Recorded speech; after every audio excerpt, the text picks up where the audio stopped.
नमस्कार विद्यार्थी मित्रांनो, गोखळी स्मार्ट क्लासेस मध्ये आपलं पुनश्च एकदा सहर्ष स्वागत। आज आपण नेहमीप्रमाणे गणिताचा अभ्यास करणार आहोत।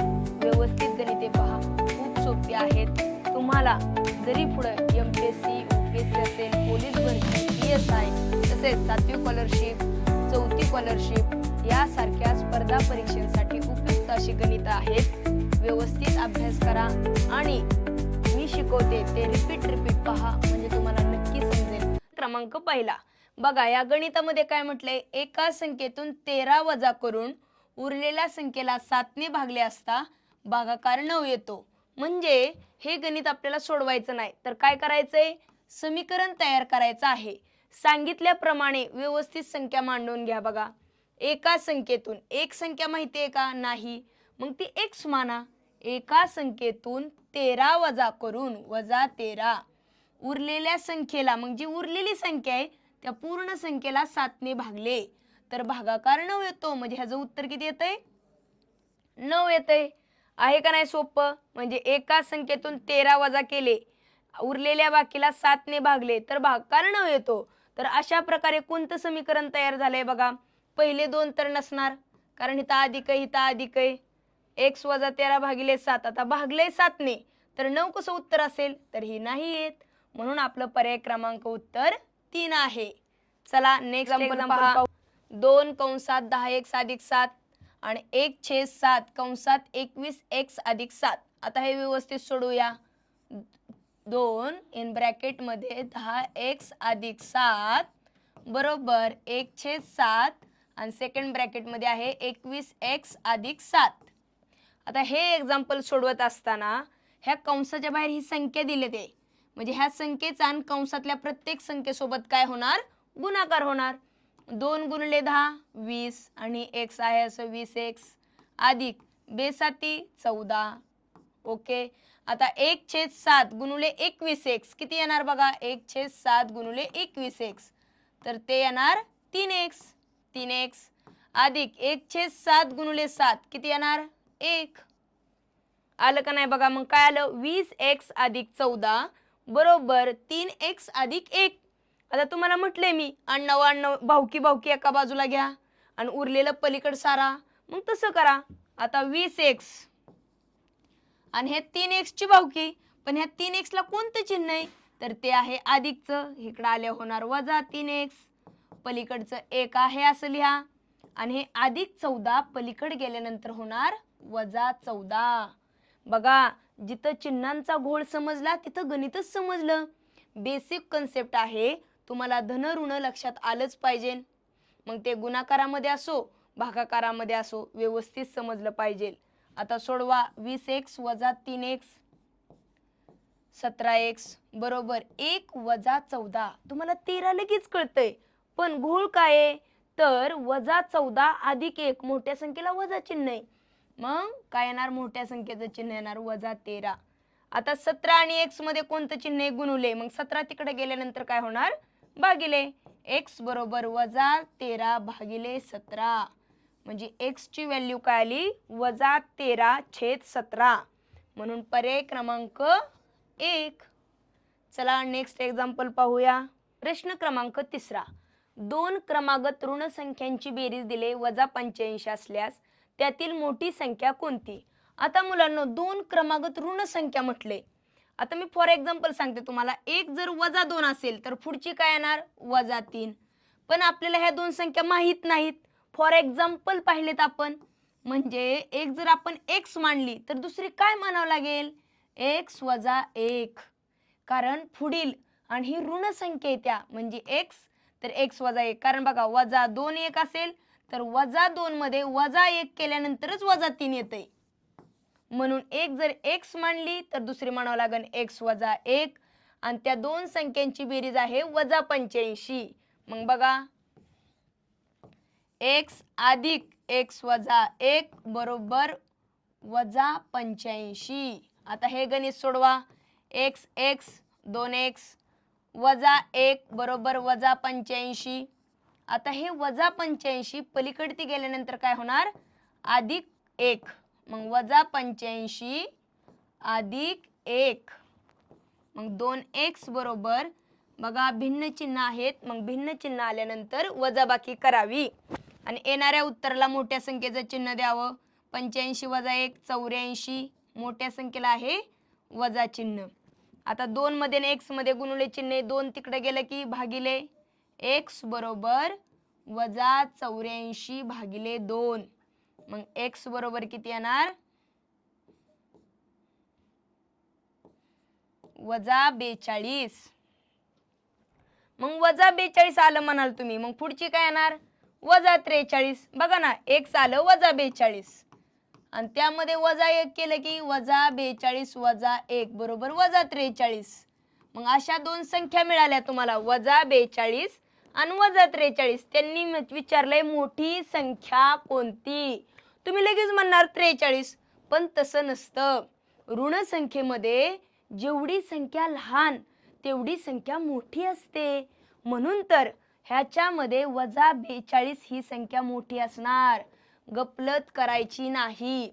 प्रश्न सोपा असतो, फक्त तुम्ही पेशन्स ठेवायचा आणि व्यवस्थित सोडवायचं. म्हणून उत्तर येणार वजा 42, पर्याय क्रमांक 2. आता स्क्रीनवरती आहे बघा चौथा प्रश्न. आता हे समीकरण आपल्याला सोडवायला लावलंय. दिसला प्रश्न की असा पॉझिटिव्ह थिंकिंग मनात आणायचा की हा प्रश्न मला सुटतोय. ह्याच्यातच निमा प्रश्न सोडवल्याप्रमाणे असतो मुलांनो. कारण प्रश्न बघितलं की तुम्ही घाबरला की तिथंच असं वाटतं की सोपा असून सुद्धा तुम्हाला सुटत नाही. त्यामुळे व्यवस्थित विचार करून सोडवावा. बघा आता 6 कंसात आहे x अधिक 3 वजा 4 कंसात आहे 6 अधिक x. आता ही एवढा आधी सोडवा. 6 गुणिले x 6x अधिक साहित्रिक 18. आता वजा पुढचं सगळं सोडवा. ही 4 सक 24 अधिक 4 गुणिले x 4x. आता तुम्ही म्हणताल मॅडम हे परत ब्रॅकेटमध्ये का लिहिलं, तर ह्यांचं मल्टिप्लिकेशन करत असताना इथं वजा आहे, परत ह्यांची चिन्ह बदलणार आहेत म्हणून तर मी ते कंसात लिहिलं. आता वजा चिन्हाच्या पुढचा हा पूर्ण कंस बदला. क्रिया केल्यानंतर बदलायचा, आधी बदलायचा नाही. 6x अधिक 18 मग काय येणार वजा 24 वजा 4x. का रे, कारण 24 ला अधिक चिन्ह आहे ते होणार वजा, अधिक आहे ते होणार वजा, बरोबर 0. आता बघा समान समान वाल्यांची काय करायची आपण बेरीज किंवा वजाबाकी. आता अधिक 6x वजा 4x 2x अधिक 18 वजा 24 ह्यांची काय होणार वजाबाकी. किती येणार ती 6. मोठ्या संख्येला कोणतं चिन्ह आहे वजा आणि बरोबर 0. आता वजा 6 पलीकडे गेल्यानंतर काय होणार अधिक 6. मग 2x बरोबर आता 0 मध्ये अधिक 6 मिळवलं तर 6च राहणार आणि x बरोबर काय येणार 6 भागिले 2. म्हणून x ची किंमत येणार मुलांनो 3. मग समीकरण सोडवणे म्हणजेच x ची व्हॅल्यू काढणे म्हणजे x ची किंमत काढणे, ती आली 3, पर्याय क्रमांक 2. आणि समीकरणामध्ये मुलांनो ह्या उत्तराला समीकरणाची उकल असं सुद्धा म्हणतात. म्हणजे प्रश्नामध्ये कधी कधी डायरेक्ट सोडवा म्हणण्याऐवजी ते असं म्हणू शकतात की या समीकरणाची उकल काढा. मग उकल म्हणजे काय तर उत्तरच असतं. मग आपलं उत्तर काय आलंय 3, पर्याय क्रमांक 2. प्रश्न क्रमांक 5. बघा दोन संख्यांची बेरीज दिलेली आहे 99. त्या संख्या 2 7 या प्रमाणात असल्यास त्या संख्या काढा. मुलांनो हे प्रमाण म्हणजेच काय दिलेलं असतं संक्षिप्त रूप दिलेलं असतं. 2 7 असं लिहिलं काय आणि 2/7 लिहिलं काय, ही दोन्हीही पद्धत सेम असते. मग हे संक्षिप्त रूप दिले. मग संक्षिप्त रूप दिले म्हणजे काय असतं ह्या दोन्हीला एकाच संख्येने भाग लावलाय. मग त्या दोन संख्या कोणत्या असतील तर एखादी असणार 2x आणि दुसरी असणार 7x. प्रमाण दिलेलं आहे आणि गुणोत्तरात दिले म्हणजे त्या दोन संख्या अशा प्रमाणात येतात. मग 2x 7x त्या दोन संख्या झाल्या आणि त्यांची बेरीज दिली 99. मग 2x अधिक 7x बरोबर 99. 2 आणि 7 9 आणि हे x बरोबर 99. x बरोबर काय येणार 99 भागिले 9. मग x बरोबर येणार 11. आता x ची व्हॅल्यू आली त्या या प्रमाणामध्ये टाका बघा. 11 दुने 22 आणि 11 साती 77. मग एक संख्या आली 22 दुसरी आली 77. बघा त्यांची बेरीज येते का 99 येते, म्हणजे त्या दोन संख्या तुमच्या बरोबर आहेत. मग पर्याय क्रमांक कोणता येईल? प्रमाणात असल्या त्याच संख्या काढा. मग सलगच काढावं लागते बघा, प्रमाणात आहेत तुम्ही लगेच लिहिचाल 77 आणि 22, तसं नाही, सलग ज्या प्रमाणात दिले त्याच प्रमाणात उत्तर आलं पाहिजे. मग येणार 22 77, म्हणजे 22 आणि 77, पर्याय क्रमांक 3. चला नेक्स्ट क्वेश्चन पाहूया. पाचवा प्रश्न ज्या प्रकारे सोडवला त्याच प्रकारे सेम हा प्रश्न आहे. बघा बर, मुलगा व वडील यांच्या वयाचे गुणोत्तर 4:7 असून दोघांच्या वयांची बेरीज 88 असल्यास वडिलांचे वय किती? आता मी तुम्हाला थोडा वेळ देते, बघा बर, थोडं आठवा आणि सोडवायचा प्रयत्न करा. मी तर सोडवणारच आहे, पण तुम्ही सुद्धा प्रयत्न करायला हवा.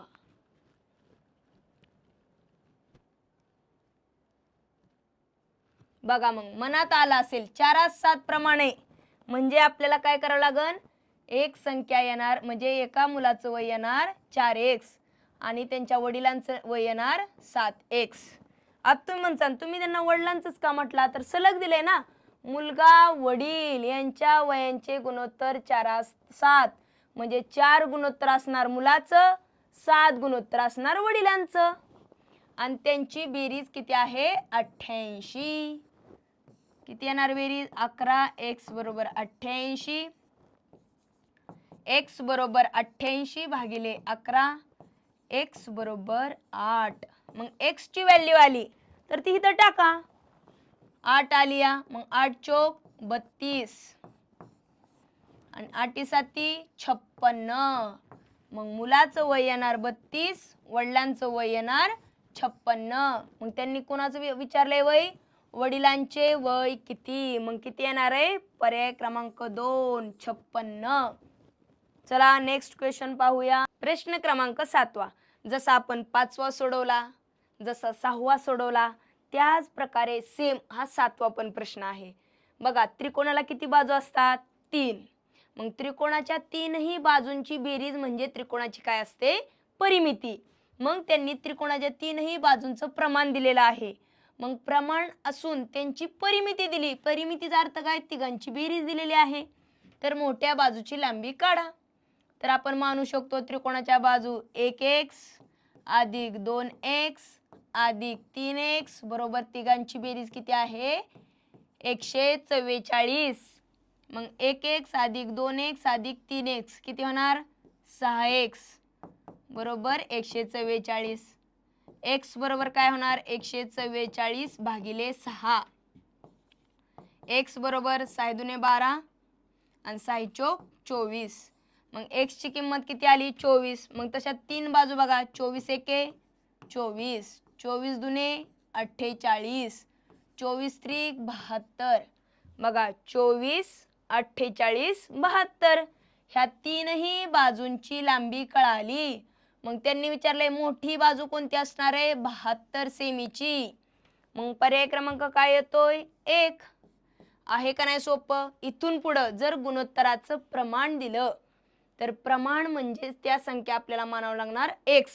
मग एकास, दोनास, 3 हे प्रमाण दिले तर त्या संख्या काय आल्या? 1x 2x 3x. म्हणजे गुणोत्तर दिलं तर त्या प्रमाणात अशा मांडायच्या. ओके, चला नेक्स्ट एक्झाम्पल पाहूया. प्रश्न क्रमांक 8वा त्याच प्रकारे आहे, थोडा वेगळा आहे. बघा एका आयताची लांबी आणि रुंदी दिलेली आहे, प्रमाण दिले 7:4 आणि क्षेत्रफळ दिले 700 मीटरचा वर्ग. तर त्याची लांबी व रुंदीतील फरक विचारलाय. आता आयताची परिमिती माहिती आहे, तसं आयताचं क्षेत्रफळ सुद्धा माहिती असायला हवं. आयताचं क्षेत्रफळ बरोबर लांबी गुणुले रुंदी. मग आयताचं क्षेत्रफळ किती दिलंय? 700. लांबी किती दिलंय? लांबीचं आणि रुंदीचं प्रमाण दिलंय. मग लांबी येणार 7x, रुंदी येणार 4x. मग 700 बरोबर 7x गुणुले 4x किती येणार? 28 x गुणुले x.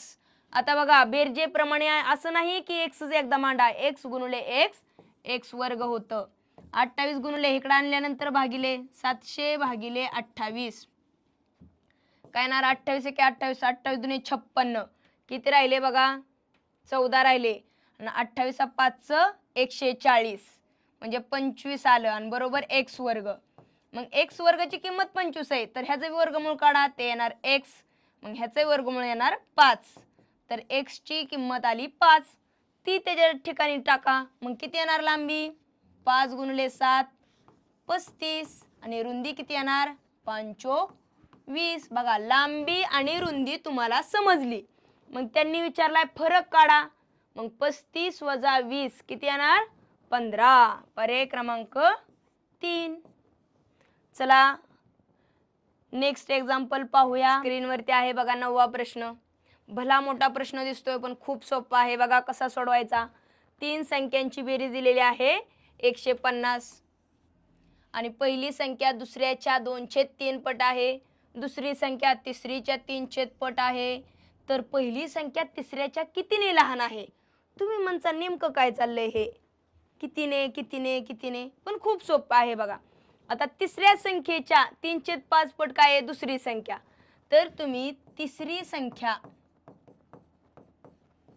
x माना. तिसरी जर x मानली तर दुसरी संख्या तिसरीच्या 3/5 पट आहे. म्हणजे दुसरी ही तिसरीच्या 3/5 पट येणार. मग तिसरी आहे x तर x ची 3/5 पट 3/5x. म्हणजे दुसरी संख्या बी तुम्हाला कळाली. आणि काय म्हटलंय? पहिली संख्या दुसरीच्या 2/3 पट आहे. आता दुसरी आहे 3/5 पट. ह्याची 2/3 पट किती येणार? तर बघा 3 दुने 6 आणि 5 त्रिक 15 म्हणजे 6/15x.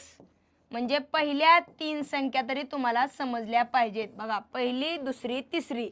आपण तिसरी x मानली होती आणि दुसरी आहे तिसरीच्या 3/5 पट म्हणजे दुसरी येणार 3/5x. आणि जी पहिली संख्या आहे ती दुसरीच्या 2/3 पट आहे. मग दुसरी ऑलरेडी एवढी होती, तिची 2/3 पट आली 6/15x. म्हणजे तीनही संख्या मिळाल्या. मग तीनही संख्यांची बेरीज आहे बघा 150. म्हणजे बघा पहिली काय मिळाली? तिसरी मिळाली x, दुसरी मिळाली 3/5x आणि पहिली मिळाली 6/15x. इथं लिहून घेऊयात आणि आपण एक्झाम्पल सोडवूया. बघा मग x अधिक 3/5x अधिक 6/15x बरोबर 150. आता सोडवताना तिनांचा छेद समान करून घ्या. इथं 1 आहे मग लसावी किती येणार? 15. 1 गुणिले 15 म्हणून x गुणिले 15 15x अधिक 5 त्रिक मग 3 त्रिक 9x अधिक इथं 15चं ऑलरेडी म्हणजे वर बी येणार 6 1 6 6x बरोबर 150. आता हे 15 छेदाला तिकडे गेल्यावर अंशाला म्हणजे भागिले, तिकडे गेल्यावर गुणुले. वरच्या सगळ्यांची बेरीज करा. किती येणार? 30x बरोबर 150 गुणुले 15. आता 30 गुणुले तिकडे गेल्यानंतर काय होणार? भागिले. 150 गुणुले 15 भागिले 30. 15 एके 15 15 दुने 30. आता 150 भागिले 2 बेक बे, बे साती 14, बे पंचे 10. x बरोबर किती येणार? 75. म्हणजे तिसरी संख्या किती आली मुलांनो? तर ती आली आपली 75. आता दुसरी 75 ची 3/5 पट किती येणार आहे बघा? 3/5 गुणिले 75. 5 एके 5 5 एके 5 5 5 25 15 त्रिक 45. आणि पहिली काय येणार? 6/15 गुणिले 75. 15 एके 15 15 5 75 6 पंचे 30. म्हणजे तीनही संख्या मिळाल्या. पहिली मिळाली 30, दुसरी मिळाली 45 आणि तिसरी मिळाली 75. तर प्रश्न काय विचारलाय? पहिली संख्या तिसऱ्याच्या कितीने लहान आहे? पहिल्याचा आणि तिसऱ्यातला फरक किती बघा? 30 आणि 75 मध्ये 75 वजा 30 तर तो आला 45. म्हणून पर्याय क्रमांक 3 आहे का नाही सोपं? मुलांनो व्यवस्थित x कुणाला मानायचं, कोण कुणाच्या किती पट आहे हे लक्षात ठेवा. हे सोडवता आलं की x ची किंमत मिळाली. मग x ची किंमत ह्या तीनही संख्यांच्या त्या ठिकाणी मांडून घ्यायची. मग तुम्हाला तीनही संख्या भेटणार. मग त्यांनी पहिल्याचा आणि तिसऱ्याचा फरक म्हणजेच कितीने लहान आहे, तर ती 45 ने लहान येणार. म्हणून पर्याय क्रमांक 3 उत्तर आले. ठीक आहे. चला नेक्स्ट एक्झाम्पल. 10व्या प्रश्नामध्ये काय म्हटलंय, कोणतं रेषीय समीकरण आहे. मग इतक्या वेळ झाला आपण रेषीय समीकरण तयार करतोय. नेमकं रेषीय समीकरण म्हणजे काय असतं, एक चल समीकरण असतं, त्याच्यात एकच चल लागतं. मग ते चल दोन्ही बाजूला आलं तरी चालेल, परंतु ते चल आणि त्याचा घातांक दोन्हीकडे सेम लागतो. मग असं समीकरण आपल्याला शोधायचंय की दोन्हीकडे ते समान समान राहिलं पाहिजे. म्हणजे इथं 2x राहतंय, तर इथं 3 गुणिले x 3x म्हणजे राहतंय बरोबर. पहिलंच बरोबर वाटतंय, पण बाकीचे 3 नाहीत. हे मी तुम्हाला प्रूफ करून दाखवते. कसं ते बघा. आता x अधिक 5 आणि 3x चा घन. बघा आता इथे x चा घन आहे, इथे x अधिक 5 आहे. मग x ची व्हॅल्यू व्यवस्थित निघन का, नाही. इथं घन आहे, इथं x आहे, म्हणजे हे समीकरण नाही रेषीय. रेषीय समीकरणाला एकच चल, चलाचा घातांक दोन्हीकडे सेम पाहिजे, तर ते रेषीय समीकरण आहे. तिसरं बघा, x गुणिले x x वर्ग येणार आणि 5 गुणिले x 5x येणार. हे असेल का, नाही. चौथं बघा, x छेद 5 आहे, ठीक आहे, आणि हे काय आहे 17 भागिले x वजा 2. आता बघा ह्या दोघांचा गुणाकार केला तर काय येणार, x गुणिले x x वर्ग, x गुणिले 2 2x. म्हणजे कुठे x वर्ग येते, 2x येते, म्हणजे हे पण नाही.